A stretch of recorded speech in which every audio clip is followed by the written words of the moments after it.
भारत में भले ही corona virus मामले लगातार बढ़ रहे हैं, लेकिन इससे रिकवर होने वालों की संख्या भी काफी ज्यादा हो गई है। स्वास्थ्य मंत्रालय के मुताबिक कोरोना रिकवरी के मामले में भारत ने नया रिकॉर्ड कायम किया है। पिछले 24 घंटे में रिकॉर्ड स्तर पर 1 लाख से ज्यादा यानी 1,01,468 मरीजों को रिकवर करने में कामयाबी हासिल हुई है।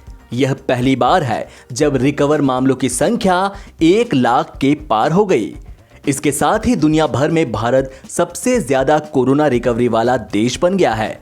भारत में 25 मार्च को लॉकडाउन का ऐलान किया गया था। तब से अब तक रिकवरी के आंकड़ों में लगातार इजाफा देखने को मिल रहा है। शुरुआत में जहां रिकवरी रेट 7% से थोड़ा ज्यादा था, वहीं अब यह 80% से ज्यादा हो गया है। आपको बता दें कि भारत में कोरोना वायरस के मामलों की संख्या 55 लाख से ज्यादा हो गई है। स्वास्थ्य मंत्रालय द्वारा मंगलवार सुबह जारी आंकड़ों के मुताबिक पिछले 24 घंटे में 75,083 नए मामले सामने आए हैं। इस दौरान 1,053 मरीजों की मौत हो गई। स्वास्थ्य मंत्रालय के मुताबिक इस वक्त देश में 9,75,861 एक्टिव केसेस हैं। अब तक कुल 55,62,663 मामले सामने आए हैं। मंगलवार को भारत ने कोरोना वायरस रिकवरी के मामले में नया रिकॉर्ड कायम किया। पिछले 24 घंटे में 1 लाख से ज्यादा मरीज डिस्चार्ज किए गए। अब तक देश में 44,97,867 लोग कोविड-19 को मात दे चुके हैं। मंत्रालय के मुताबिक भारत में कोविड-19 की रिकवरी दर 80.86% और मृत्यु दर 1.60% हो गई है। भारत में कोरोना के एक्टिव मामलों और ठीक हो चुके मरीजों के आंकड़ों का अंतर बढ़ता ही जा रहा है। फिलहाल यह अंतर 35,22,006 है। महाराष्ट्र लगातार कोरोना की सबसे बुरी मार झेल रहा है। यहां अब तक कुल 12,24,380 मामले सामने आ चुके हैं और 33,015 मौतें दर्ज हो चुकी हैं। इसके बाद आंध्र प्रदेश, तमिलनाडु, कर्नाटक और उत्तर प्रदेश है।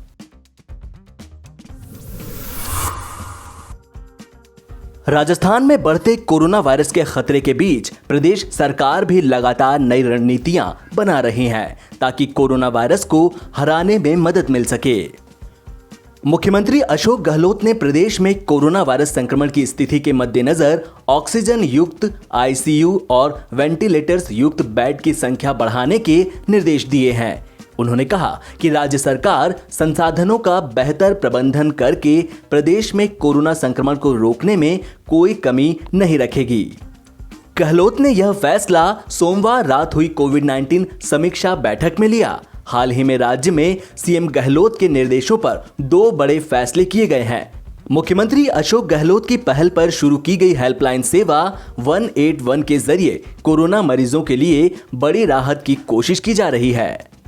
खास बात यह है कि 24 घंटे संचालित होने वाली इस वॉर रूम में महज 30 मिनट के अंदर ही कोरोना मरीजों को चिकित्सकीय सुविधा उपलब्ध कराने की सुनिश्चितता दी जाती है। चिकित्सा मंत्री रघु शर्मा के मुताबिक इस वॉर रूम और इससे संबंधित जिला स्तरीय वॉर रूम के जरिए अधिकतम 30 मिनट में कोरोना मरीज या उनके परिजनों को समस्त समस्याओं का समाधान किया जाएगा। उनका कहना है कि राज्य स्तरीय वॉर रूम में राज्य के सभी जिला वॉर रूम में तैनात कर्मचारियों और अधिकारियों के नामों की सूची और मोबाइल नंबर उपलब्ध होंगे।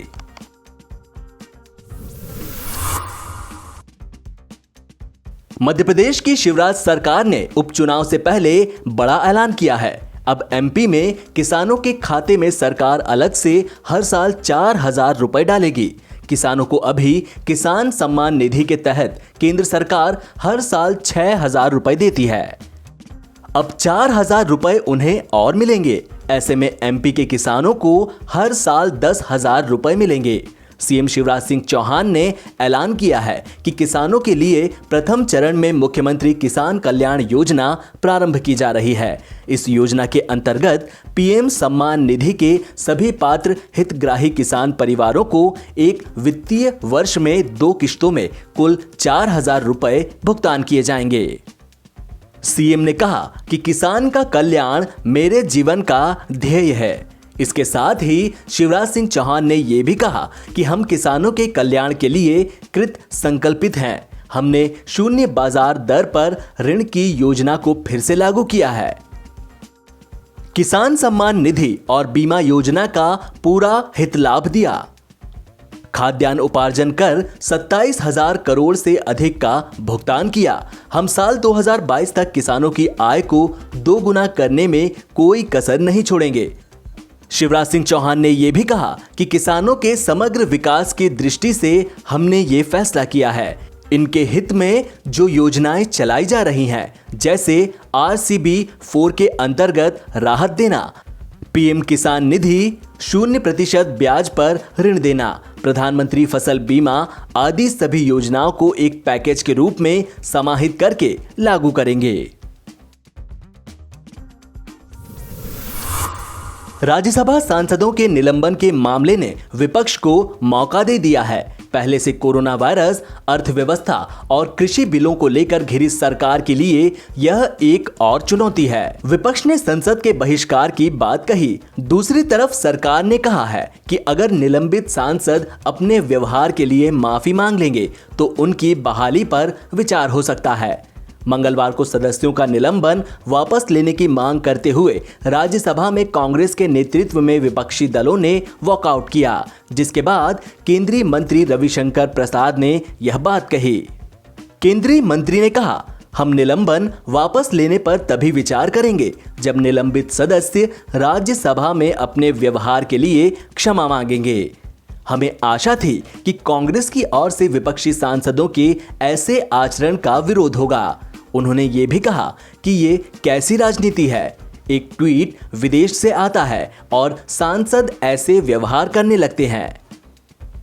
रविशंकर प्रसाद का इशारा राहुल गांधी के ट्वीट की ओर था। वे अभी अपनी मां सोनिया गांधी के साथ उनके मेडिकल चेकअप के लिए विदेश गए हैं। केंद्रीय मंत्री ने यह भी कहा कि रविवार को सरकार के पास कृषि बिल पास कराने के लिए स्पष्ट बहुमत था। मौजूदा मॉनसून सत्र में राज्यसभा की कार्यवाही का बहिष्कार करने का फैसला होने के बाद निलंबित सांसदों ने अपना धरना खत्म कर दिया। कांग्रेस के राज्यसभा सदस्य और निलंबित सांसदों में एक राजीव सातव ने कहा, विपक्ष इस सत्र में उच्च सदन की कार्यवाही का बहिष्कार करेगा। ऐसे में हमने धरना खत्म कर दिया है। अब हम सड़क पर आंदोलन करेंगे। पीएम मोदी ने आज वीडियो कॉन्फ्रेंसिंग के जरिए IIT गुवाहाटी के 22वें दीक्षांत समारोह को संबोधित किया। इस दौरान पीएम मोदी ने कहा, मेरा स्पष्ट मानना है कि एक राष्ट्र का भविष्य वही है जो आज के युवा सोचते हैं। उनके सपने भारत की वास्तविकता को आकार देंगे। इसीलिए ये समय भविष्य के लिए तैयार होने का है। IIT गुवाहाटी ने इस पैंडेमिक के दौरान कोविड-19 रिलेटेड किट्स जैसे कि viral transport media, viral RNN extraction kit और RT-PCR किट्स डेवलप करके ये प्रूव किया है। वैसे मुझे ये भी भली भांति एहसास है कि इस पैंडेमिक के दौरान एकेडमिक सेशंस को कंडक्ट करना, अपने रिसर्च वर्क को जारी रखना आपके लिए ये सब कितना कठिन रहा है।